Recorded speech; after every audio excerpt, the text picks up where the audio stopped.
Hey friends, if you're listening to this and you survived the BTS ticket war, first of all, I am proud of you because that experience was not for the weak, mentally, emotionally, financially. And if you know, you know.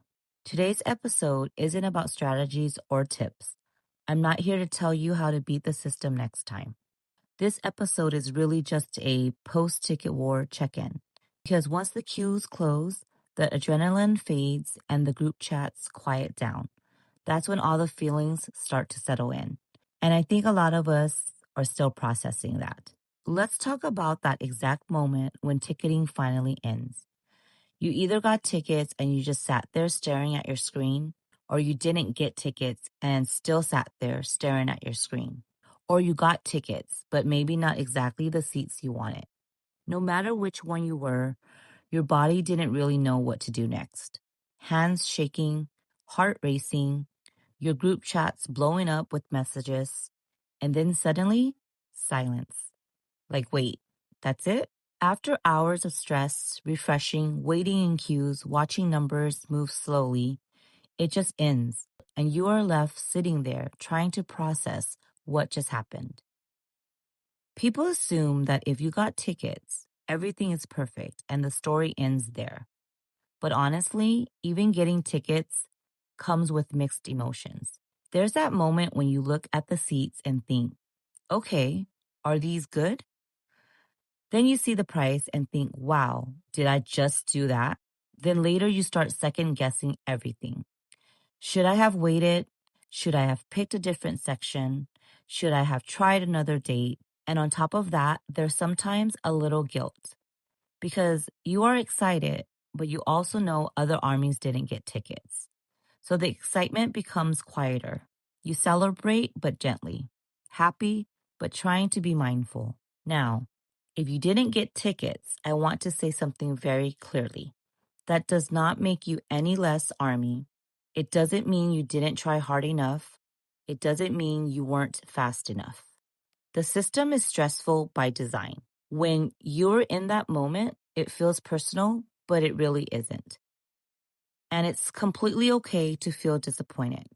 It's okay to step away from social media for a bit because seeing everyone celebrating when you are hurting can be tough. Protecting your peace matters too. Now, let's talk about something that confused a lot of people during ticketing. Ticketmaster assigning the same queue number to the same account from beginning to end. No matter how many tabs you opened, no matter what device you used, no matter how early you logged in, some people were stuck at the same number for the entire time. And that part can be frustrating because it makes you feel like nothing you did actually mattered. Like the outcome was already decided before you even got the chance to move forward. And mentally, that part is exhausting. Another conversation happening right now is about Army attending multiple shows. Some fans manage to get tickets for more than one date, sometimes even different cities. So the question people kept asking, is that fair? Or does that make someone greedy?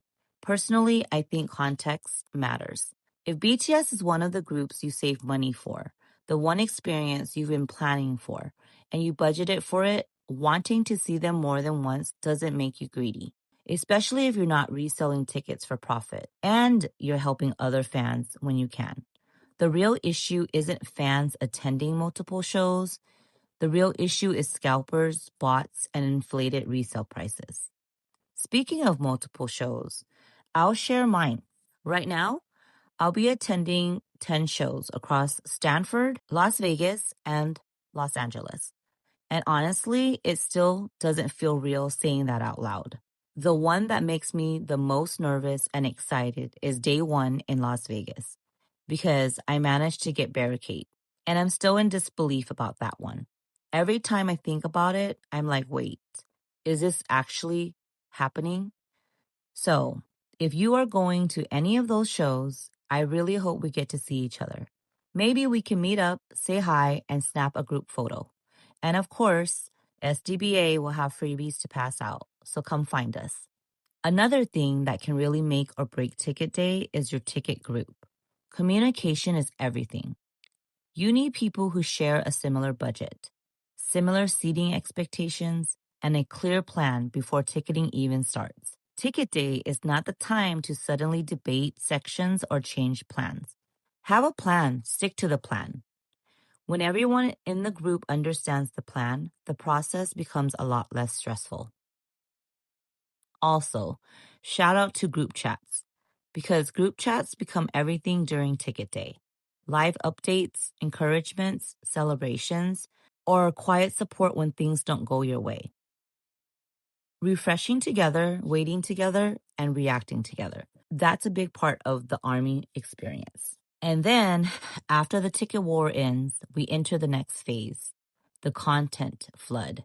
Suddenly, we're being fed nonstop new photos, teasers, merch announcements, album details, concept pictures. And then those little spoilers we didn't even realize were spoilers until later.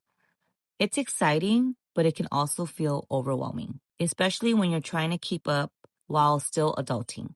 Work, life, responsibilities. Meanwhile, Army is doing scavenger hunts across social media, decoding hints, solving clues, streaming everything. And I'll be honest, I'm not the best person for those BTS games. I get impatient, I get frustrated quickly. I see people connecting theories and I'm like, okay, someone just tell me the answer. But I understand why they do it. They are excited. They waited for years for this comeback just like we did. So of course, they're feeding us everything. Photos, teasers, hints, and surprises everywhere. And now we're heading into comeback week, which honestly feels like team no sleep. Thursday at 9 p.m. Pacific Standard Time, we're hosting a small SDBA prep party to stream the album drop together. Friday, we're planning to grab physical albums, even though our album sets are still coming from Weavers. Then Saturday morning, Netflix will host the free BTS concert at 4 a.m. Pacific Standard Time. Yes, 4 a.m.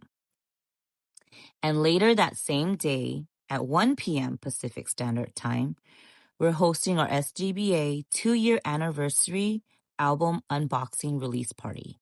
So yeah, it's definitely a team no sleep kind of week. And on top of all of that, I'm working at the hotel until 2:30 a.m. 2 nights while still holding down my day job. It's a lot. But honestly, I do this to myself. So I can't complain.